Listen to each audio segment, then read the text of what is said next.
Բայց որտեղ կա որ պետք է պատուհանի։ Միշտ հրատարակած եղել։ Համար է միշտ չի կարող։ Հրատարակած եղել, տեսեւի է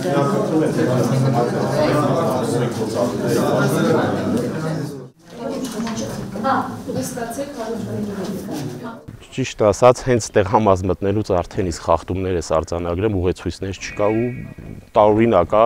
նաև շատ տարօրինակ է նման մեծ քանակությամբ ոստիկանների տեղակայումը, չգիտես ինչու, այս տեղամասում արդեն ես մտնելով տեղամաս 30-ից ավել ոստիկանական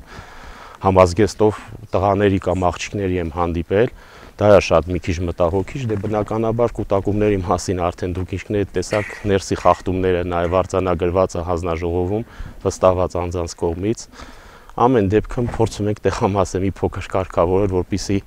նման անհարմարություններ հենց ընտրողի համար ու ընտրողի քվեն չկորի, որովհետև ըստ էության բազումտրական օրենսգրքի խախտումներ կան, նույն պատուհանի տակ քվեախցիկների տեղադրելը, ուղեցույց չկա, մարդիկ ուղղակի մտնում են տեղամաս, չգիտեն, աջ գնան, ձախ գնան, երկրորդ հարկ բարձրանան, ինչ անեն, ամեն դեպքում, չգիտեմ, ընտրողի համար ոչ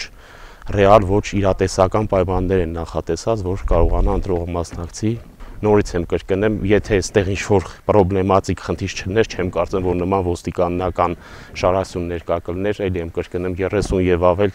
ոչ մի տեղամասում նման բան գոյություն չունի, ընդհանրապես ծառայություն իրականացնող ոստիկանները երկուսը պետք է անեն, որ համագործակցում են հանձնաժողովի անդամների նախագահի հետ, բայց նման պարագայում ես չգիտեմ ինչ հաղորդում անհիման վրա եղել, արդյոք հաղորդում եղել է թե չէ, թե սա ուղղակի իշխանության նախաձեռնությունն է կամ ընդդիմության կողմից ինչ-որ ահազանգ ա եղել, այդ պարզաբանումը ինձ թվում է կներկայացնեն